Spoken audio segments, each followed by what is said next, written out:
Hi guys, welcome back to the final episode of wire and cable space, जहां पर हम पता करेंगे कि आखिर कौन सी कंपनी है जो कि बेस्ट है इन the wire and cable space. हम प्रॉपर P2P कंपैरिजन करने वाले हैं और जो मैट्रिक्स मैं यूज़ करूंगा वो है sales growth, PAT growth, while जो उनकी गाइडेंस है कंपनी की वो उन्होंने बीट करी या फिर नहीं, और प्लस हम फॉरवर्ड पी वैल्यूएशंस को भी कंपेयर करेंगे। So stay tune till and. और अगर आपने अभी तक इस सीरीज़ के कोई एपिसोड्स नहीं देखे हैं देन डू वॉच देम, और उसके पहले आप ये एपिसोड देख लें तो आपको प्रॉपर एक मतलब एक ये एक सिंगल एपिसोड है जो आपको देखना पड़ेगा इन the wire and cable space, क्योंकि ये बहुत ही सॉलिड होने वाला है। यहाँ पर आपको प्रॉपर पता चल जाएगा कि आखिर आपको कैसे स्टॉक्स को एनालाइज करना है, प्लस कंपनीज को चूज करना है वाइल इन्वेस्टिंग। एक डिस्क्लेमर है कि this is not an investment call, ये केवल एजुकेशनल पर्पस के लिए। So let us start with the proper P2P comparison of wire and cable space. Macro level environment की पहले बात करेंगे, और सिंस मैंने बहुत सारे कंपनीज के कॉन कॉल पढ़े हैं इस स्पेस में, तो अगर जो कुछ कॉमन चीज़ें हैं वो अगर मैं बात करूं तो there are three things. Number one, यहाँ पर जितनी भी सेक्टर्स जिनको wire and cable space cater करता है, चाहे वो इंफ्रास्ट्रक्चर हो, पावर एंड रिन्यूएबल सेक्टर हो, उनमें डिमांड बहुत सॉलिड है। मैन्युफैक्चरिंग सेक्टर में भी, तो वहाँ पर अगर डिमांड सॉलिड है तो for obvious reasons wire and cable space में भी अच्छी ग्रोथ आने के चांसेस मतलब रहते ही हैं, क्योंकि अगर वहाँ अच्छी डिमांड है तो देन ऑटोमेटिकली उसकी डिमांड यहाँ पर ट्रांसफर हो जाती है वायर एंड केबल स्पेस में। सेकेंड चीज़, जो गवर्नमेंट है उसकी स्पेंडिंग इंक्रीज हो चुकी है। सिंस लास्ट ईयर इलेक्शन का टाइम था तो उस टाइम पे इलेक्शन के टाइम से गवर्नमेंट ने अपनी स्पेंडिंग कम कर दी थी across various sectors, but now onwards आप देखोगे इंफ्रास्ट्रक्चर वगैरह सारे सेक्टर्स में गवर्नमेंट इंक्रीज अपनी स्पेंडिंग को इंक्रीज कर रहा है, जिसके कारण वायर एंड केबल स्पेस में भी अच्छी खासी ग्रोथ आ रही है। लाइक कंपनीज का जो गाइडेंस था वो अराउंड 18 से 20% का था, but now they are doing 26%, 30% के रेंज में। तो आप समझो ऑलमोस्ट मतलब 20% के 18%, 20% के गाइडेंस से देखिए 1.5x रेट पे रन कर रहा है। अब जो इस स्पेस में अगर बात करूं तो ऑर्गेनाइज्ड दो टाइप के मार्केट्स हैं, ऑर्गेनाइज्ड और unorganised. Organised market around 1 lakh crore का है, जिसमें मोस्ट ऑफ द शेयर सबसे मेजोरिटी ऑफ शेयर पॉलीकैब के पास है। 26% का मार्केट शेयर इनका वायर एंड केबल स्पेस में। वेल सेकेंड नंबर पे K I industries and then so on. ना अब हम बात करेंगे प्रॉपर एनालिसिस, शुरू करेंगे P2P comparison. I attach the मैंने एक एक्सेल शीट बनाई थी, आई attach it in the video post, so do watch it, क्योंकि वहाँ पर आपको प्रॉपर क्लियरिटी मिल जाएगा। ना if I start with the first name in this space is Polycab India. Polycab India का जो मार्केट कैप है वो अराउंड 1,05,000 करोड़ का है। इस बार इसने सेल्स ग्रो करा 26% से। वेल जो इनका पैट ग्रोथ था तो वो था 49%, और इनको ऑपरेटिंग लेवरेज मिला, इनके मार्जिन्स एक्सपेंड हुए, और यहाँ पर इनकी जो गाइडेंस थी सेल्स ग्रोथ की वो केवल 18 से 20% की रेंज में था, बट इन्होंने डिलीवर करा 26%। अगर मैं बात करूँ तो इनकी जो कॉन कॉल थी उसके कुछ अगर शॉर्टली समराइज करूँ तो मैनेजमेंट बड़ा ऑप्टिमिस्टिक था फ्यूचर ग्रोथ को भी लेके। एक्सपेंशन प्रॉपर चल रहा है, केपेक्स प्लान्स जो भी उनके चल रहे हैं। प्लस अगर मैं बात करूँ इनके जो लाइक गाइडेंस है मार्जिन्स के पर्सपेक्टिव में, आगे आने वाले 5 सालों के लिए इन्होंने गाइडेंस दिया 11 से 13% के अंदर मार्जिन्स की गाइडेंस। करेंटली मार्जिन्स 14 से 15% के रेंज में। तो मैनेजमेंट ने से ये क्वेश्चन करा गया कॉन कॉल में कि आखिर आप इतने अच्छे गाइडेंस, इतने अच्छे मार्जिन्स डिलीवर कर रहे हो 15% के रेंज में, then why are you guiding for 11 से 13%। तो इन्होंने इसका सिंपली आंसर करा कि वो जो गाइडेंस है वो है आने वाले 5 सालों के लिए, मतलब फाइनेंशियल 30 की गाइडेंस है। धीरे धीरे हम हो सकता है वहाँ पर मूव करें इसके वेरियस सीजन से। ये कंटिन्यूस केपेक्स कर रहे हैं, केपेक्स करेंगे तो इनकी कॉस्ट में इंक्रीज आएगा, तो वहाँ पर से थोड़ा सा मार्जिन इम्पैक्ट हो सकते हैं इन फ्यूचर। वाइल इनकी जो एडवर्टाइजिंग एक्सपेंसेस हैं वो भी बढ़ने वाले हैं, क्योंकि इन्हें अपना मार्केट शेयर कैप्चर करना है इन द FMEG स्पेस। तो इसके कारण मार्जिन्स में इन्होंने कम की गाइडेंस दी है, और हो सकता है फ्यूचर में 11 से 13% के रेंज में। बट ओवरऑल अगर आप देखोगे तो स्टॉक बढ़िया कर रहा है, मतलब 20% के गाइडेंस से 26% करा, despite being a large cap. इतना बड़ा बेस है इनका, 20,000 से 22,000 करोड़ का आई गेस इनका बेस है, उसके बावजूद आप 26% की ग्रोथ कर रहे हो, सॉलिड है। Now will move on to the second player, KI industries. यहाँ पर इस बार तो 26% तो ऐसे कि सब कंपनीज का फेवरेट बन चुका है। अराउंड 3 से 4 कंपनीज ने सेल्स ग्रोथ इसी पेस पे करा है। KI की बात करूँ तो इसने भी 26% से ईयर ऑन ईयर सेल्स को ग्रो करा इन Q1। इनका जो पैट ग्रोथ था वो 31% था। ऑपरेटिंग लेवरेज एज सच इनको प्ले आउट नहीं हुआ। वेल जो इनका वॉल्यूम ग्रोथ था, आई एम सॉरी, गाइडेंस था जो वो 18 से 19% का था, डिलीवर इन्होंने 26% करा। फाइनेंशियल 27 के ऑनवर्ड्स इनका जो गाइडेंस है वो 20% प्लस का है, क्योंकि इस साल इनकी कैपेसिटी कॉन्स्टेंट्स रहेंगे, उसके कारण केवल 18 से 19% के रेंज में फुल ईयर के बेसिस पे रहेगा। वेल फिर एक साल बाद अगर आप देखोगे देन दे आर श्योर कि ये 20% प्लस डिलीवर करेंगे in terms of sales growth. Margins में सच कोई गाइडेंस नहीं है इनका। नाउ अगर के ये इंडस्ट्रीज़ की बात करूँ तो इनका भी कौन कौन सॉलिड था, इन्होंने ये गाइड करा कि एक और चीज़ जो निकल के कि यूएसए और यूरोप के मार्केट्स में कंटिन्यूसली फोकस कर रहे हैं, क्योंकि वहाँ पर इंफ्रास्ट्रक्चर हो चुका है बहुत पुराना। अब इंफ्रास्ट्रक्चर रीबिल्ड होगा, और रीबिल्ड होने के लिए वायर एंड केबल्स जो लगेंगे वो इंडिया से जाने की बहुत ज़्यादा प्रोबेबिलिटी है। अदर कंट्रीज चाइना वगैरह से भी है, but still India stands at a prominent place. तो यहाँ पर ये मार्केट शेयर कैप्चर कर सकते हैं द यूएस एंड यूरोप, तो वहाँ पर ये एक्टिवली फोकस कर रहे हैं। Now we'll move on to third player R cable. R cable, अच्छा एक सेकंड, कि ये इंडस्ट्रीज का जो मार्केट कैप था वो 37,000 करोड़ का था, मतलब ऑलमोस्ट 1/3 है पॉलीकैप से। Now if I talk about R cable का जो मार्केट कैप है 14,000 करोड़ का है। इनका जो सेल्स ग्रोथ था वो 14% था, वेल जो इनका पैट ग्रोथ था वो 39% था ईयर ऑन ईयर। गाइडेंस इनका था 18% का volume growth in wires, well जो इन्होंने डिलीवर करा वो 6.5% था, तो इन्होंने गाइडेंस भी डिलीवर नहीं करा अपने एज पर देयर गाइडेंस। और एक अगर मैं बात करूँ यहाँ पर, तो भाई आप कितनी छोटी कंपनी हो, पॉलीकैब आपसे ऑलमोस्ट यू कैन से कि 7x बड़ा है, 6 to 7x बड़ा है पॉलीकैब, उसके बावजूद वो 26% से सेल्स ग्रो कर रहा है, और आप being a small player R cable 14% से सेल्स ग्रो कर रहे हो, डजेंट मेक एनी सेंस। अगर आपको कैपिटल ग्रो करना है शेयर होल्डर का, मतलब ये स्टॉक तभी पैसा बनाएगा जब ये पॉलीकैप को बीट करेगा in terms of sales growth.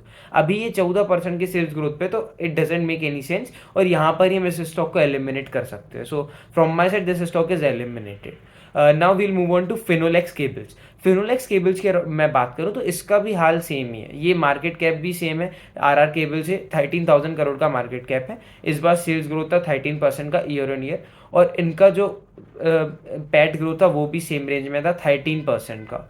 Well इनकी कोई गाइडेंस नहीं थी सेल्स ग्रोथ को लेके, मुझे तो ऐसा कोई नंबर्स नहीं मिले।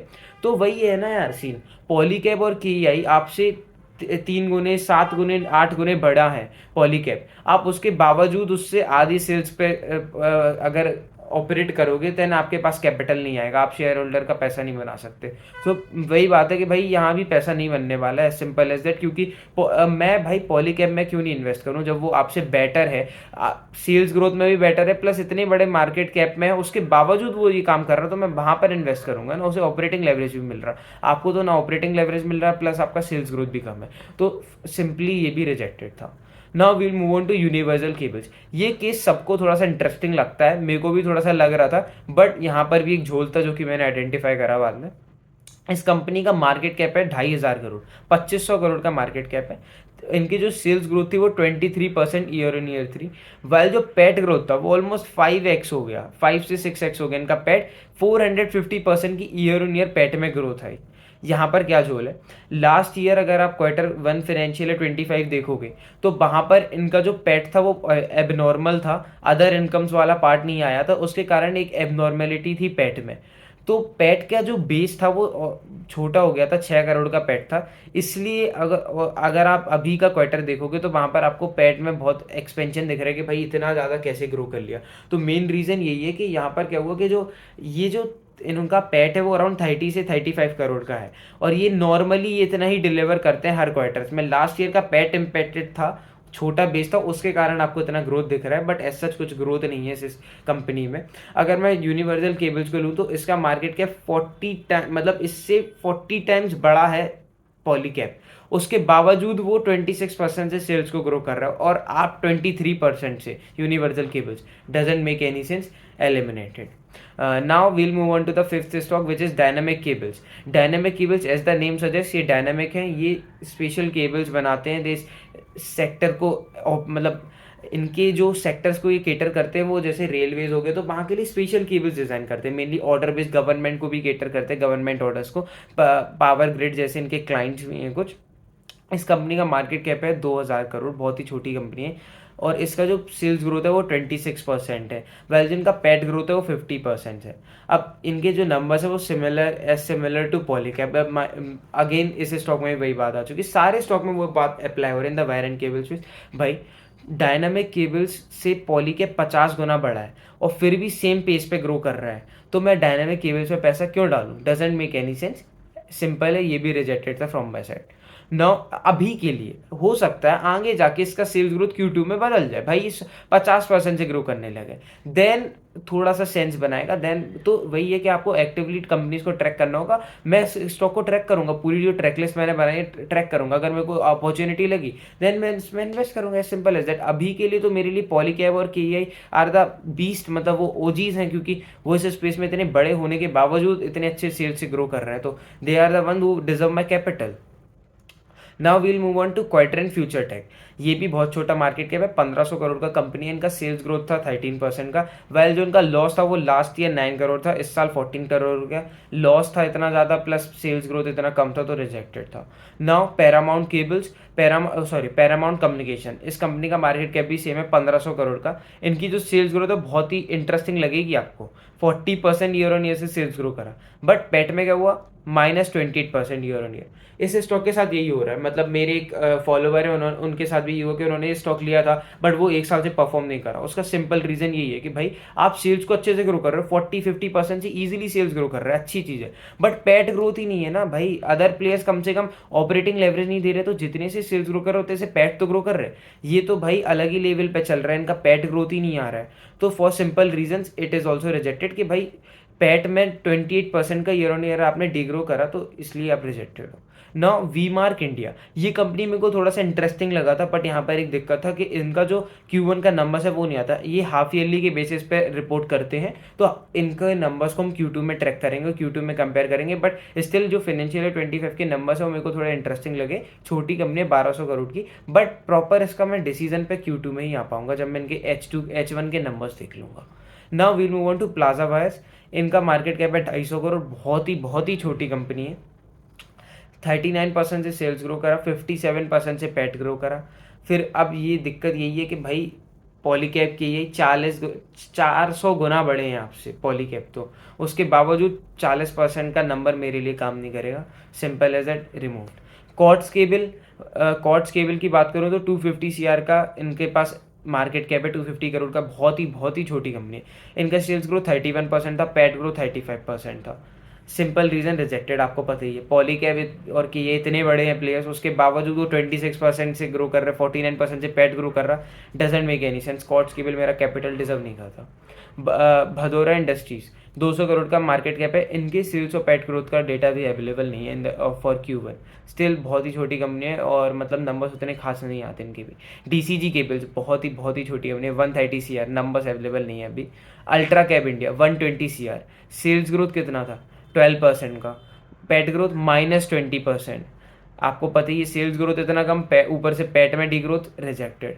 मैक्रो केबल्स 80 CR का कंपनी, नंबर्स अवेलेबल नहीं थे। BC पावर 15 CR, बहुत ही छोटा कंपनी है, उसका बावजूद सेल्स ग्रोथ कितना था? -17%। पैट ग्रोथ क्या था? -76%, सिंपली रिजेक्टेड। CMI 5 करोड़ का मार्केट कैप, डेटा अवेलेबल नहीं था। सारी कंपनीज ऑलमोस्ट हमने कवर कर ली in the wire and cable space. Advait energy करके कंपनी जो कि इंटरेस्टिंग है, बट वो प्रॉपरली वायर एंड केबल में नहीं आता क्योंकि उनके अदर सेगमेंट्स में है, तो उसको एक अलग तरीके से कवर करूंगा। बहुत ही इंटरेस्टिंग कंपनी लग रही है अभी मुझे। अब back to the analysis, P2P analysis. भाई क्या सीन क्या है यहाँ पर? तो जितनी कंपनीज आपने देखी, कोई भी मतलब इसमें पॉलीकैब और KEI, एक दो कंपनीज को छोड़ के सबके सेल्स ग्रोथ पॉलीकैब और KEI से कम है। प्लस इतना छोटा बेस होने के बाद आप सेल्स ग्रोथ कम पेस से कर रहे हो as compare to the big OGs in this space, तो it doesn't make any sense और ये स्टॉक पैसा नहीं बनाएंगे। बात करो तो फाइनल वर्डिक्ट की, तो यहाँ पर मुझे दो ही प्लेयर्स अभी एज ऑफ नो इंटरेस्टिंग लग रहे हैं थोड़े, मतलब हाँ ठीक है, पॉलीकैब और KEI जिन्होंने अपने सेल्स को 26% से ग्रो करा ईयर ऑन ईयर, 49% से पैट ग्रो हुआ, एक में 31% से गाइडेंस को भी बीट करा। तो पॉलीकैब और KEI थोड़े इंटरेस्टिंग लगे। वी मार्क इंडिया के नंबर्स लास्ट ईयर के अच्छे लगे। बाकी फाइनल वर्डिक्ट में I will arrive and Q2 अगले क्वार्टर में अराइव करूंगा उस पर। एज ऑफ नाउ अगर हम पॉलीकैब और के को कंपेयर करें, देन इनका जो फॉरवर्ड पी है वो भी 40 आ रहा है, मतलब सेम वैल्यूएशंस पे आपको दोनों कंपनीज मिल रही हैं, पॉलीकैब और के। बट अब हम मूव करेंगे मेरे पर्सनल ओपिनियन पे। पर्सनल ओपिनियन मेरा, वायर एंड केबल स्पेस बहुत सॉलिड है, यहाँ पर ग्रोथ अच्छी खासी आने वाली है और आ भी रही है, और नए नए प्लेयर्स एंटर कर रहे हैं और सही है, मतलब ओवरऑल सेक्टर तो बढ़िया है। बट मेरा जो ओपिनियन अभी बन रहा है, मतलब मेरे को स्टॉक्स उतने ल्यूक्रेटिव नहीं लग रहे हैं एज ऑफ नाउ। अगर इस लिस्ट की बात करूँ तो इनमें केवल 2 स्टॉक्स है जो मुझे लग रहा है कि भाई थोड़ा तो मेरा कैपिटल डिजर्व करते हैं, पॉलीकैब और के। हो सकता है मैं इन स्टॉक्स में पोजीशन बनाऊं धीरे धीरे, but as of now I am not invested in any of these stocks in the wire and cable space. But हाँ, मैं पॉलीकैब और के थोड़े से इंटरेस्टिंग लग रहे हैं। I will keep on tracking this entire list. जब भी मुझे कुछ अच्छी अपॉर्चुनिटी मिलेगी या फिर कुछ अच्छा लगेगा, देन फॉर श्योर रीजंस मैं इन्वेस्ट करूंगा इन दिस स्टॉक, पॉलीकैब और के में से। तो मतलब अभी, और बाकी एक डिस्क्लेमर है, don't take this as an investment call. भाई अपनी रिसर्च जरूर करो एक बार, कोई भी डिसीजन लेने के पहले इन्वेस्टमेंट से regarding. So that's all for the day. Signing off, Raghav Tikaria.